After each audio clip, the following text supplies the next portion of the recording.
Assalamualaikum warahmatullahi wabarakatuh. Halo semuanya, kembali lagi dengan saya. Di video kali ini saya akan membahas tentang modul ajar IPS, MI atau SD Kurikulum Merdeka. Sebelum itu, perkenalkan, nama saya Ulfirina Saida dengan NIM 1262052121130 dari kelas PGMI 5D. Video kali ini untuk memenuhi tugas mata kuliah pembelajaran IPS, MI atau SD dengan dosen pengampu Ibu Maftuha MPDI. Baik, untuk yang pertama, modul ajar terdiri dari identitas modul. Penyusun Ulfirina Saida, instansi MI Negeri 1 Tulungagung, jenjang sekolah MI, mata pelajaran ilmu pengetahuan alam dan sosial atau IPAS fase B kelas 4. Bab 5, cerita tentang daerahku, topik daerahku dan kekayaan alamnya, alokasi waktu 2 jam pelajaran. Selanjutnya, kompetensi awal dan profil pelajar Pancasila. Kompetensi awal menceritakan perkembangan sejarah daerah tempat tinggal, mengidentifikasi dan menunjukkan kekayaan alam yang ada di daerah tempat tinggal, menelaah pengaruh perkembangan daerah terhadap kehidupan perekonomian masyarakat di daerah tempat tinggal. Profil pelajar Pancasila: 1. Beriman, bertakwa kepada Tuhan Yang Maha Esa dan berakhlak mulia. 2. Berkebinekaan global. 3. Bergotong royong. 4. Mandiri. 5. Bernalar kritis. 6. Kreatif. Selanjutnya, sarana dan prasarana.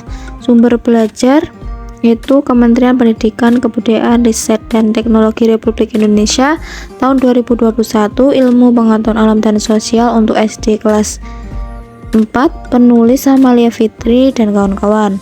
Pengenalan tema, buku guru, bagian ide pengajaran, persiapan lokasi, lingkungan sekitar sekolah, kartu kekayaan alam, perlengkapan peserta didik, alat tulis, buku tulis, persiapan lokasi, pengaturan tempat duduk berkelompok.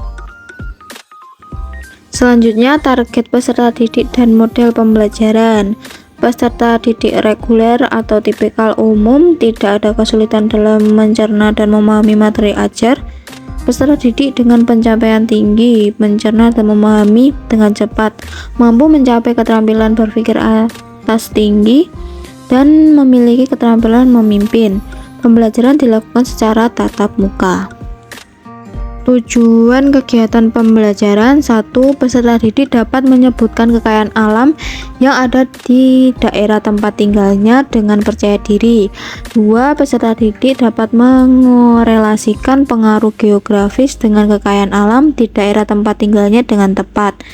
3. Peserta didik dapat menyebutkan cara yang bijak untuk memanfaatkan kekayaan alam di daerah tempat tinggalnya dengan tepat. Pertanyaan pemantik: 1. Bagaimanakah kehidupan masyarakat di daerah tempat tinggalku? 2. Apa pengaruh kondisi geografis terhadap mata pencarian penduduknya? 3. Apa pengaruh masyarakat pendatang terhadap kehidupan masyarakat di daerah tempat tinggal? 4. Bagaimana sikap yang baik menghadapi kehadiran masyarakat pendatang? Selanjutnya, kegiatan pembelajaran. Kegiatan pendahuluan berupa kegiatan orientasi. 1. Peserta didik dan guru memulai dengan berdoa bersama. 2. Peserta didik dan guru menyanyikan lagu wajib nasional dari Sabang sampai Merauke bersama. 3. Peserta didik disapa dan melakukan pemeriksaan kehadiran bersama dengan guru. Kegiatan apersepsi. 1. Mulailah kelas dengan melakukan kegiatan A. Memperlihatkan peta Indonesia pada peserta didik. Peserta didik diminta untuk menemukan lokasi provinsi beberapa daerah yang ada pada peta Indonesia. Peserta didik diminta untuk menemukan lokasi provinsi daerah tempat tinggal mereka pada peta. B. Peserta didik menceritakan keunikan tempat tinggalnya. Selanjutnya, kegiatan motivasi. 1. Memberikan gambaran tentang manfaat mempelajari pelajaran yang akan dipelajari dalam kehidupan sehari-hari. 2. Guru menyampaikan tujuan pembelajaran. Selanjutnya, kegiatan inti. A. Guru menunjukkan kepada peserta didik sebuah amplop yang bertuliskan misi. Guru bermain peran menjadi seorang detektif yang sedang direkrut untuk menyelesaikan sebuah misi, tapi guru membutuhkan bantuan dari detektif lainnya, yaitu para peserta didik. B. Guru membuka amplop lalu membacakan isi kertas tersebut bahwa ada kartu-kartu yang tersebar berupa harta karun Indonesia yang perlu dikumpulkan. C. Guru memberi petunjuk area tempat peserta didik akan melakukan pemburuan. D. Tugas para detektif adalah menemukan kartu-kartu harta karun tersebut, lalu mengumpulkannya dan membawanya kembali ke kelas. E. Setelah permainan selesai dan peserta didik sudah kembali ke dalam kelas, peserta didik mengamati kartu yang didapatnya.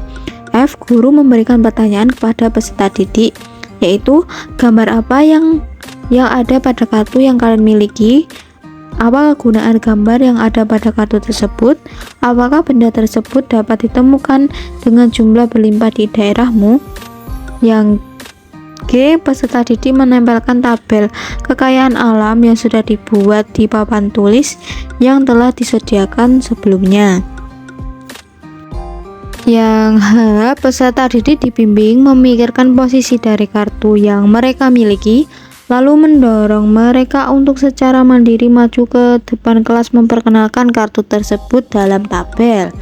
I. Peserta didik bersama guru memeriksa tabel yang sudah selesai dilengkapi.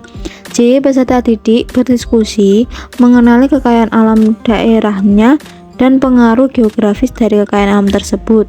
K. Peserta didik mengerjakan lembar kerja peserta didik LKPD yang sudah disediakan. Selanjutnya kegiatan penutup. 1. Peserta didik bersama guru menyimpulkan isi materi pada pembelajaran hari ini. 2. Peserta didik mengerjakan soal ujian pemahaman yang telah disediakan. 3. Peserta didik mengkomunikasikan kendala yang dihadapi dalam mengikuti pembelajaran hari ini. 4. Guru bersama siswa menutup kegiatan dengan doa dan salam. Yang selanjutnya asesmen penilaian rubrik infografis terdiri dari aspek berupa konten, desain, kreativitas, penyelesaian masalah, dan kemandirian yang berisikan kolom sangat baik, baik, cukup, dan perlu perbaikan. Selanjutnya uji pemahaman. Buatlah tabel yang berisi 2 contoh jenis sumber daya serta pemanfaatannya yang ada di daerah. Ini sumber daya terdiri dari hewan, tanaman, dan peninggalan sejarah yang berpotensi sebagai sumber daya. Untuk jawabannya, jenis sumber daya hewan, kerbau, sapi, pemanfaat di daerah, sumber transportasi dan sarana untuk pengolahan sawah, tanaman, padi dan pakis, pemanfaatan daerah, bahan pangan dan sayuran. Untuk lainnya, sungai, hutan, pemanfaatan di daerah untuk irigasi dan sumber oksigen. Yang selanjutnya yaitu lampiran, bisa dilihat sendiri berupa lembar kerja peserta didik. Baik, itu yang bisa saya sampaikan. Kurang lebihnya saya mohon maaf. Wassalamualaikum warahmatullahi wabarakatuh.